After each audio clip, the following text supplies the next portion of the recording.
الرجیم بسم اللہ الرحمن الرحیم افمن کان مؤمنا کمن کان فاسقا لا یستوون اما الذین آمنوا وعملوا الصالحات فلهم جنات المأوى نزلا بما كانوا يعملون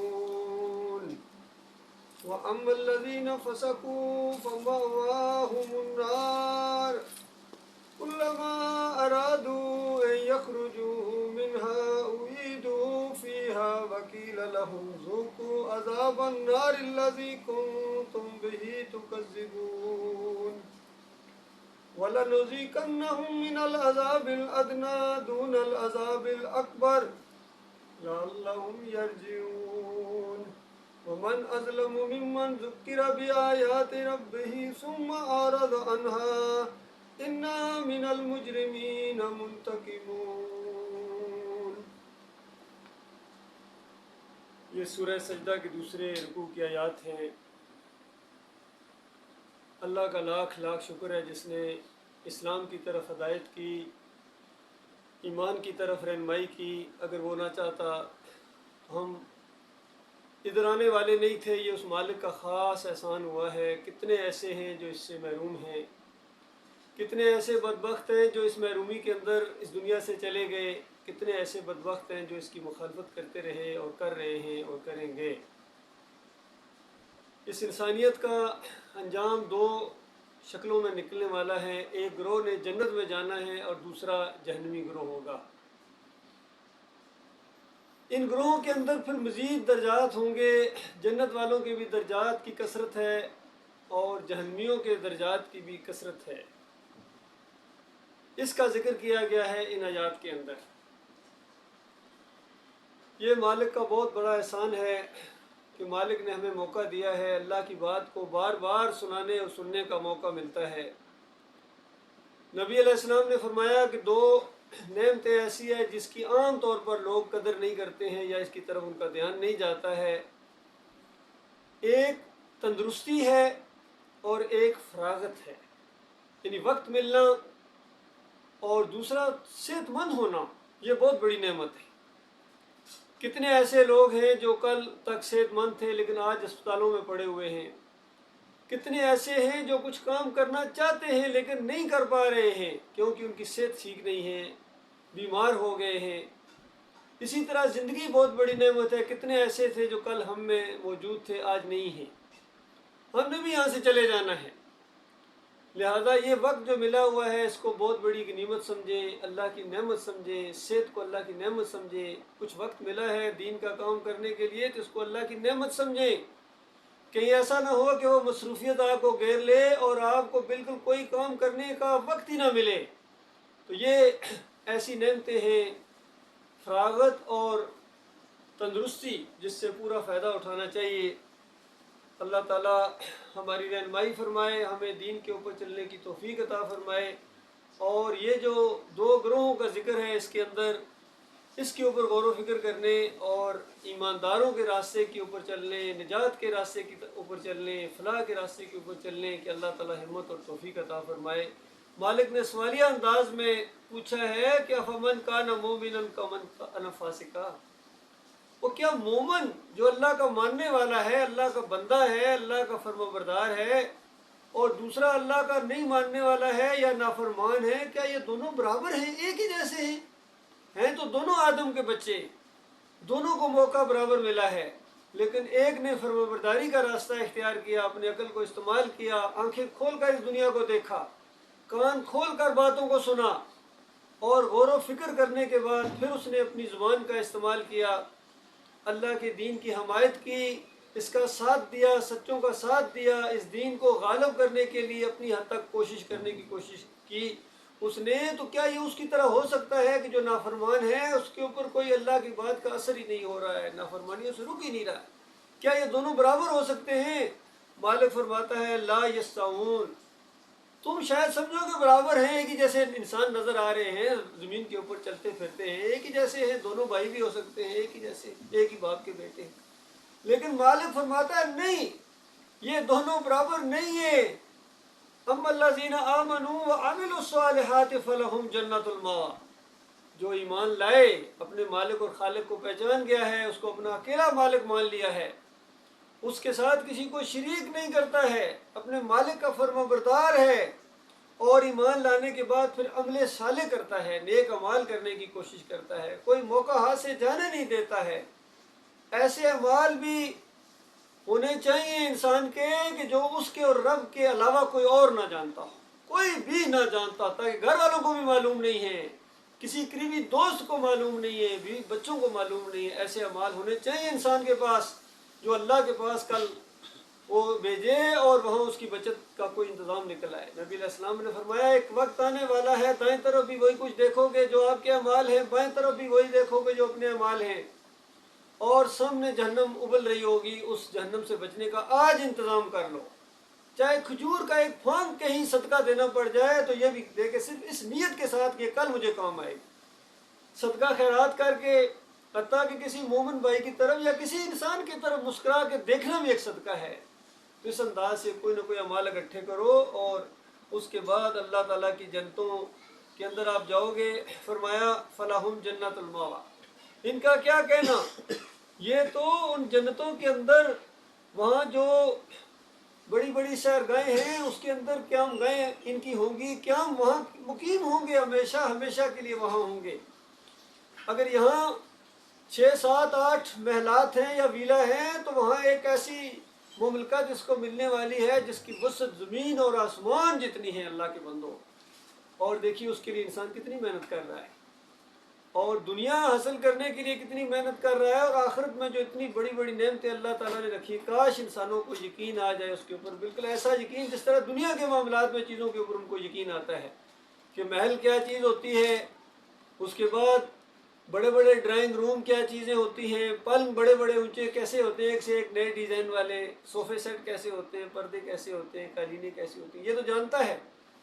باغیچہ بھی ہونا چاہیے گھر کے اندر، فلیٹ میں تو نہیں ہوتا، لیکن عام ویلا مل جائے اس میں باغ ہو یا اور بڑا باغ ہو جائے پھر تو کہنا ہی کیا، اور ایک محل کی بجائے دوسرا ہو جائے، پھر تیسرا، پھر چوتھا۔ مالک فرماتا ہے وہاں ایسی مملکت ان کو ملنے والی ہے جنت کی زمین سے 60 میل اونچے، 60 میل اونچے ان کے محلات ہوں گے، اس کے اندر بالا خانے ہوں گے، اور اوپر بڑے بڑے منزلیں ہوں گی، اور اتنے زیادہ کمرے ہوں گے، ایسی وہاں فنشنگ ہوگی کہ دنیا کی کیا کوئی کسی محل کی فنشنگ کرے گا۔ اندر سے باہر کے نظارے کرے، باہر سے اندر کے نظارے کرے، اندازہ لگائیے کیسے کیسی چیزیں ہوں گی، ایسے ایسے محلات ہوں گے، ایک اینٹ سونے کی اور ایک اینٹ چاندی کی ہوگی، اور ایسے ایسے برتن ہوں گے اس کے، وہاں سونے کے برتنوں کے اندر کھائے گا، چاندی کے برتنوں کے اندر کھائے گا، خوبصورت اس کی بیویاں ہوں گی، اور ایسے خدمت گزار لوکر اور بیٹ مین اس کے ہوں گے جیسے چھپا کر رکھے ہوئے موتی ہوتے ہیں، اندازہ لگے اشاروں پر دوڑنے والے، کوئی آ رہے کوئی جا رہے، اللہ کے بندو یہ سب کچھ ہونے والا ہے، اور یہ آپ کی کوشش سے ہوگا جو آپ نے کوشش کریں گے، اور ایسی کوشش جو اس لائق ہے۔ اگر جنت کو آپ کچھ اہمیت دیتے ہیں تو اس کے لیے کوشش کریں۔ باقی رہا معاملہ دنیا کا، رزق کا، یہ تو اللہ نے ذمہ لیا ہوا ہے۔ مالک فرماتا ہے کوئی زمین کے اوپر چلنے پھرنے والا ایسا نہیں ہے جس کا رزق اور روزی میرے ذمے نہ ہو، اور وہ مالک جانتا ہے کہاں وہ رہتے ہیں، کہاں قیام پذیر ہے، یعنی اس میں اشارہ دے دیا کہ وہاں پہنچانا بھی اللہ کی ذمہ داری ہے، ایسا مالک ہے۔ اس لیے اس جنت کو حاصل کرنے کی کوشش کی جائے، عمل صالح کیے جائیں، جو نزل بما کانوا یعملون، وہ ایسی نوازی ہے کہ جو ان کے عملوں کی وجہ سے، یہ ایک بڑا زبردست انداز ہوگا وہاں جنت کے اندر۔ مالک اپنے بندوں کو کہے گا یہ جنت کی نعمتیں بہاریں یہ ان اعمال کی وجہ سے ہیں جو تم نے دنیا میں کیے ہیں میرے بندو، اور بندے کہیں گے مالک نہیں، یہ آپ کے فضل و کرم اور شفقت کی وجہ سے، اگر آپ نہ چاہتے، آپ ہدایت نہ دیتے تو ہم اس طرف آنے والے نہیں تھے۔ یہ ایک انداز ہے۔ فرمایا وَأَمَّا الَّذِينَ فَسَقُوا فَمَأْوَاهُمُ النَّارُ، اور فاسقوں فاجروں نافرمانوں کا کیا پوچھتے ہو؟ تباہی ہے ان کے لیے، بربادی ہے ان کے لیے، جن کو اللہ پیدا کرے اور اللہ کے گن گانے کی بجائے یہ دوسروں کے گن گائیں، دوسروں کے سامنے جھکیں، دوسروں کو داتا دستگیر مشکل کشا حاجت روا غریب نواز، پھر ان کی نظر و نیازیں ہیں، پھر ان کے سامنے رکوع ہے، پھر سجدے ہیں، پھر پیچھے جا رہے ہیں، پھر چاپلوسی ہے، پھر ساری چیزیں دوسروں کی کیے جا رہے ہیں، تو یہ ایسے فاسق اور فاجر، ان کا ٹھکانہ، ان کی آخری جو قیام گاہ ہے، فماواہم النار، آگ کے اندر سارے عذاب ہوں گے. اندازہ لگائیے، آگ کے اندر، وہ بہت بڑی آگ ہے، بہت بڑا جہنم، بلکہ ایک پریشر کوکر کی طرح سمجھیے، بند کر دیے جائیں گے ان ستونوں کے اندر، اور اس کے اندر خون اور پیپ کی وادیاں ہوں گی جس کے اندر ان کو گھسیٹا جائے گا آگ کے اندر. کلما ارادوا ان یخرجوا منها اعیدوا فیہا، مالک فرماتا ہے ایک موقع دیا جائے گا ان کو ذلیل و خوار کرنے کے لیے، جب نکلنے کی صدیوں بیت جائیں گی، کنارے تک کبھی پہنچیں گے، کیونکہ اتنی گہرائی ہے اس جہنم کی. نبی علیہ السلام نے ایک دفعہ بیٹھے ہوئے تھے، صحابہ بیٹھے ہوئے تھے، بہت بڑے دھماکے کی آواز آئی. نبی علیہ السلام نے پوچھا میرے ساتھیوں جانتے ہو کیا ہے؟ تو انہوں نے کہا کہ اللہ جانتا ہے، یا آپ نبی ہیں، آپ کو اللہ نے اطلاع دی ہوگی. تو نبی علیہ السلام نے فرمایا آج سے 70 سال پہلے ایک بہت بڑا پتھر جہنم کے اندر پھینکا گیا تھا، آج اس کی تہہ میں پہنچا ہے. 70 سال نیچے گرتا گیا، اندازہ لگائی اللہ کے بندوں، اور جب نیچے پہنچا ہے اور پھٹا ہے تو اس کی آواز سنائی ہے، یہ معجزانہ طور پر. تو اللہ کے بندوں اس طرح آخرت کے ڈراوے بھی دیے گئے تھے. کہیں سعود پہاڑ کا ذکر ہے کہ نافرمانوں کو میں سعود پہاڑ چڑھاؤں گا، بہت بڑا پہاڑ ہے جہنم کے اندر جس کے اوپر ان کو چڑھایا جائے گا، پھر اوپر سے پھینکا جائے گا ان کو. اندازہ لگائیے، بڑے سردار تھے، بڑے، اور ساتھ ساتھ کہا جائے گا ذق انک انت العزیز الکریم، ذق چکھ مزے، اب تو بڑا عزت دار تھا، بڑے رینک والا تھا، بڑے منصب والا تھا، اللہ کی بات تمہیں پسند نہیں تھی اور اللہ کی فرما برداری کرنے کی بجائے خدائی کا تمہیں شوق تھا، اللہ کے ساتھ مقابلہ کرنا، اور اللہ کے مد مقابل تو کھڑا ہو گیا تھا، اپنی چلاتا تھا، پیسے کے زور کے اوپر جو اللہ نے تجھے دیا تھا، منصب کے زور کے اوپر جو اللہ ہی نے تمہیں دیا تھا، اور اقتدار کے زور کے اوپر جو اللہ ہی نے تمہیں دیا تھا. یہ ساری چیزیں تمہیں اللہ تعالیٰ نے دی تھیں اللہ کی فرما برداری کے لیے. اس پر اللہ کا شکریہ ادا کرنا چاہیے تھا تمہیں. شکر گزاری کی بجائے خود سری اور نافرمانی کی روش تم نے اختیار کیا. اب چکھ مزے، یہاں کوئی تمہارے مرید نہیں ہے، کوئی تمہارے ورکر نہیں ہے، کوئی تمہارے جتنے کام کرنے والے یا آگے جوان تمہارے کوئی نوکر چاکر یہاں نہیں ہے، کوئی رشتہ دار، کوئی دوست جو تمہارے اوپر کوئی ترس. ہر طرف سے لعنت کی بارش ہو رہی ہوگی تمہارے اوپر، فرشتے لعنت بھیجیں گے، سارے مومن لعنت بھیجیں گے، اللہ کی طرف سے لعنت پڑے گی، اور خود تمہارے اپنے ساتھی، تمہارے اپنے جتنے تھے، یہ تمہارے اوپر لعنت بھیجیں گے کہ بے ایمان یہاں لے آئے ہو، اور تم نے دنیا کی اندر ایمان کی طرف تم نے رخ نہیں کیا. ایمان کی دعوت اٹھی تھی، کچھ لوگ تھے تمہارے بھائی تھے، تمہارے جیسے انسان تھے، ان کے سامنے یہ دعوت اٹھی تھی، انہوں نے اس دعوت کی طرف رخ کیا. ربنا اننا سمعنا منادی ینادی للایمان ان آمنوا بربکم فآمنوا، کہ ہم نے پکارنے والے کو سنا جو ایمان کی طرف پکار رہا تھا، ہم نے اس کی بات کو سنا، غور و فکر کیا، دل لگی بات تھی، دل کی ہمارے اپنے بات تھی کہ کیا بات ہے، کتنی سادہ بات ہے جو کہی جا رہی ہے کہ اپنے رب کے اوپر ایمان لے آؤ، جس نے تمہیں پیدا کیا ہے، زمین کو اس نے بنایا، آسمان کی اس نے بنایا ہے بغیر ستون کے، اور وہ تمہیں زندگی اس نے دی ہے، وہی بعد میں تمہیں موت دے گا، وہی قیامت کے دن دوبارہ کھڑا کرے گا، وہی فیصلہ کرے گا. جنت اور جہنم کا اس کے ہاتھ میں ہے، کوئی کسی کی سفارش نہیں کر سکے گا مگر اللہ جس کو چاہے گا، جس کے لیے چاہے گا، جس کو کہائے گا، جس کو مالک معاف کرنا چاہے گا، اس کے لیے شفاعت کا یہ انداز ہے مالک کا. باقی اپنی طرف سے کو کہہ دے کہ یہ فلاں کا رشتہ دار ہے، فلاں کا دوست ہے، تو سوال ہی پیدا نہیں ہوتا ایسی سفارش کسی کی وہاں کام آئے. تو یہ وہاں پھنس جائیں گے سارے نافرمان، اور جہنم سے نکلنے کی جب کوشش کریں گے، کنارے کی طرف پہلے آنے کا تھوڑا موقع دیا جائے گا، پھر اٹھا کے پھر بیچ میں پھینک دیا جائے گا، پھر صدیاں بیت جائیں گی، پھر واپس کبھی آئے گا، اور پھر اسی طرح یہ ہمیشہ ہمیشہ ہوتا رہے گا اللہ کے بندوں. اور کہا جائے گا ذوقوا عذاب النار الذی کنتم بہ تکذبون، اب چکھو اس عذاب کے مزے جس کو تم جھٹلایا کرتے تھے. اگر کسی نے تمہیں احساس بھی دلایا تو آگے سے شوخے ہو کے تم نے کہہ دیا. تو آتش دوزخ سے ڈراتا ہے انہیں جو آگ کو پی جاتے ہیں پانی کر کے، آگ کو پانی کر کے پیے جاؤ گے. اس طرح صوفیوں نے ایسے ایسے دعوے کیے ہیں کہ ہم جہنم کو ٹھنڈا کر دیں گے، ہم یہ کر دیں گے، ہم وہ کر دیں گے، ایسے ایسے انہوں نے دعوے کی. ان کی کتابیں پڑھو اللہ کی بولو، عبد القادر جیلانی کی، محی الدین چشتی کی، علی اجویری کی، مجدد الفسانی کی، شاہ ولی اللہ کے پورے جتنی کتابیں پڑھو، ایک سے ایک کتاب کے اندر کہیں نہ کہیں وحدت الوجود، وحدت الشہود، حلول، اور یہ واسطے، وسیلے، پکاریں، کون سا شرک ہے جو ان کی کتابوں کے اندر نہیں. اللہ کے بندو، آج مسلمانوں کی جو درگت پوری دنیا میں بنی ہوئی ہے وہ صرف اسی وجہ سے ہے، انہوں نے اللہ کی کتاب کو بالکل پیچھے کر دیا، نبی علیہ السلام کی بات کو بالکل پیچھے کر کے اپنے مولویوں اور پیروں کی بات کو انہوں نے مانا ہے، اپنے کابرین کی باتوں کو انہوں نے مانا ہے. اور آج یہ جو دین پوری دنیا میں پایا جاتا ہے یہ انہی مولویوں اور پیروں کا گڑا ہوا ہے. اللہ کا دین جو قرآن کے اندر ہے یا صحیح حدیث کے اندر ہے وہ تو کفر و شرک کا جنازہ، اس کا بیجا پھاڑ دیتا ہے. کوئی گنجائش نہیں ہے اللہ کے علاوہ کسی اور کو پکارنے کی. کیا یہ علی مدد کی پکار ہو، یا رسول مدد کی پکار ہو، یا غوث مدد کی پکارے ہو، یا محی الدین چشتی پار لگا دے کشتی، یہ پکارے ایک مسلمان پکارے لگائے؟ یہ نظر و نیاز کہیں 11ویں ہو رہی ہے، کہیں 12ویں کے کیک کاٹے جا رہے ہیں 10 محرم کو، اس مسلمانوں کا انداز دیکھو، یہ شرب پیے جا رہے ہیں، پلائے جا رہے ہیں، غیر اللہ کی نظر و نیازیں ہیں، تو یہ بتاؤ اسلام کے اندر پھر یہ میلاد منانا، پھر یہ دن منانا، پھر وفات کے دن منانا، یہ سب کچھ ہو رہا ہے جو اسلام کے خلاف دوسری قومیں دوسرے مذہب کرتے ہیں، ان کی نقل میں یہ سب کچھ کرنا شروع کر دیا انہوں نے اسلام کی آڑ کے اندر۔ یہ وہ اسلام نہیں ہے اللہ کے بندوں، یہ وہ مسلمان نہیں ہے جو قبروں کو پکا کریں، مزار بنائیں، گنبد بنائیں، عرس اور میلے کریں، ڈول اور ڈمکے خواتین تک آ کے گاتی ہیں، وہاں قوالیاں گاتے ہیں، اندازہ یہ مسلمان ہیں؟ اسی لیے کوئی اسلام میں اور غیر مسلموں ہندوؤں میں کوئی فرق نظر نہیں آ رہا ہے اللہ کے بندے۔ وہ اپنی مورتی کے سامنے اگر کھڑا ہو کے وہاں آ کے سلام کرتا ہے اور یہ وہاں تھوڑا سا جھک جاتا ہے یا سجدہ کرتا ہے، اس کو کہتا ہے ڈنڈوت کی، میں نے مہاراج کی ڈنڈوت کی، اور یہ مسلمان ہے وہاں جا کے سجدے کرتا ہے اپنے بابا کے سامنے اور کہتا ہے کہ میں سجدہ تعظیمی بجا لایا۔ وہ وہاں بھجن گاتا ہے، یہ قوالیاں گاتا ہے، وہ وہاں پرشاد بانٹتا ہے، یہ نیاز بانٹتا ہے۔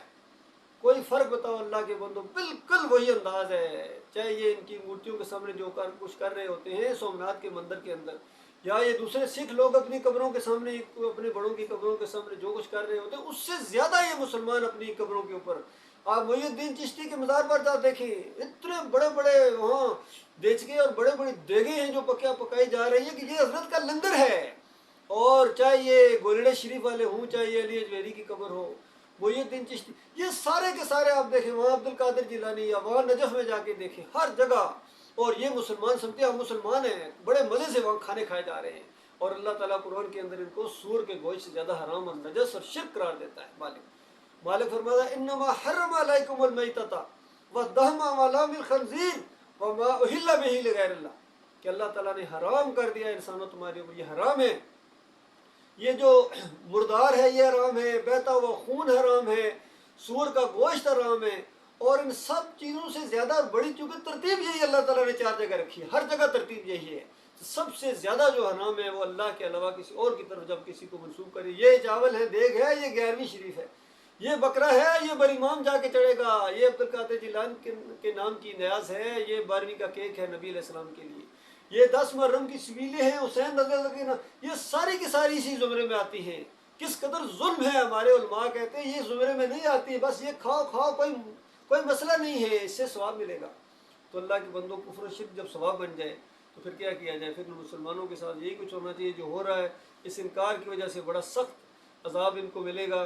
اور مالک فرماتا ہے وہاں تو ہونا ہی ہونا یہ سب کچھ، ذرا دنیا کے اندر بھی وَلَنُذِيقَنَّهُم مِّنَ الْعَذَابِ الْأَدْنَىٰ دُونَ الْعَذَابِ الْأَكْبَرِ لَعَلَّهُمْ يَرْجِعُونَ، کہ اس بڑے عذاب سے پہلے ہم دنیا کے اندر بھی ان کو، یہ عذاب اصغر ہے، چھوٹا عذاب ہے، عذاب ادنا اس کو کہا گیا، یہ دنیا کے اندر جو ہوتا ہے یہ اس لیے لعلہم یرجعون، تاکہ میری طرف رجوع کریں، کیونکہ مرنے کے بعد تو رجوع کا معاملہ ختم ہو جاتا ہے، یہ دنیا کے اندر رجوع کا معاملہ ہے کہ اللہ کی طرف رجوع کریں۔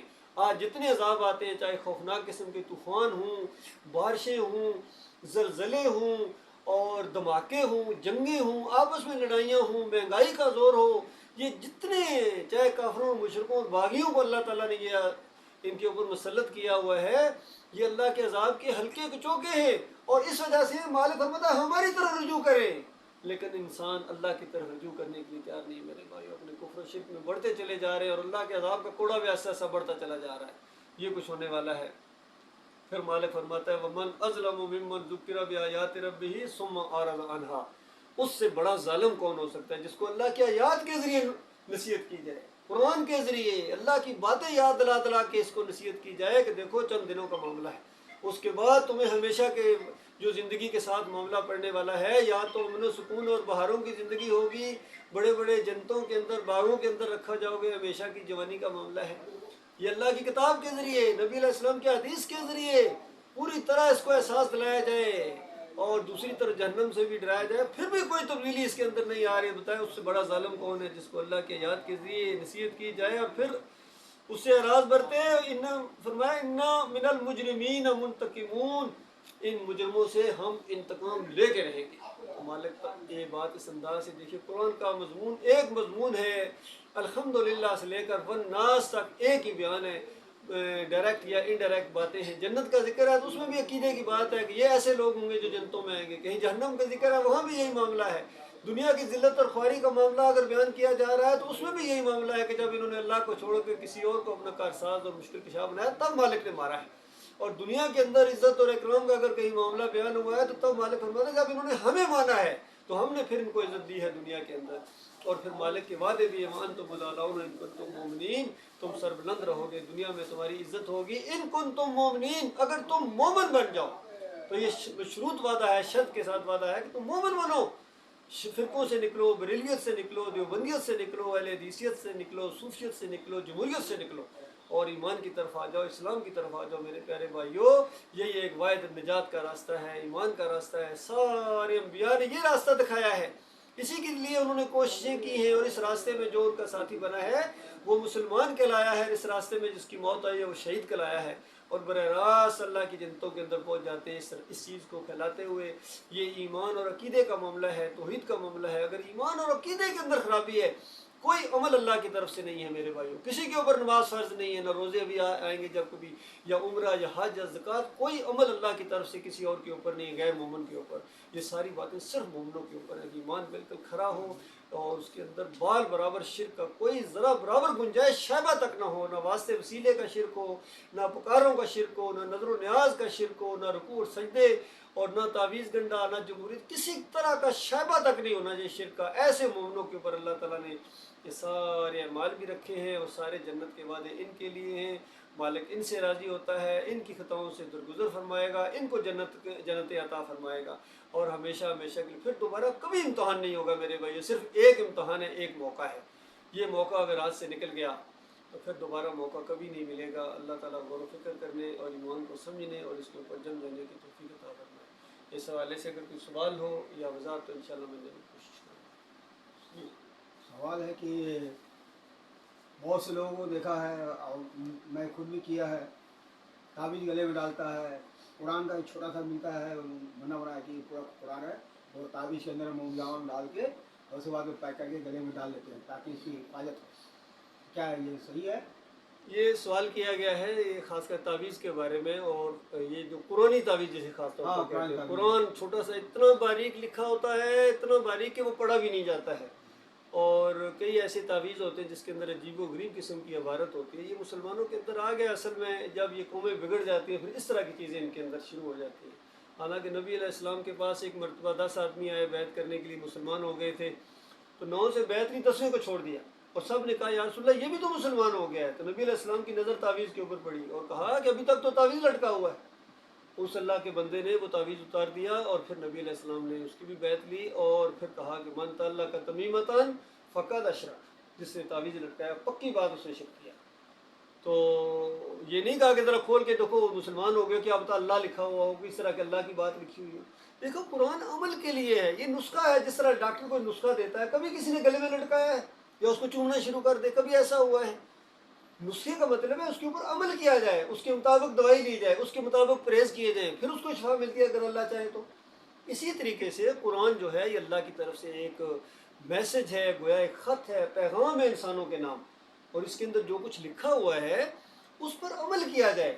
مثال کے طور پر اسی کے اندر لکھا ہوا ہے بالوالدین احسانا, اپنے والدین کے ساتھ احسان کرو, ان کے ساتھ نرمی کے ساتھ پیش آؤ, بچ بچ کے جاؤ ان کے سامنے. بہت زیادہ عزت و احترام ہے, صرف شرک کے معاملے میں ان کی بات نہیں ماننی. تو بتاؤ اگر وہ والی آیت انسان پڑھ کے اپنے پاس رکھے, دوبارہ روزانہ چومے, اس کو گلے میں ڈال لے اور والدین کی وہ توہین کرے, والدین کی خدمت نہ کرے, یہ کیا ہے؟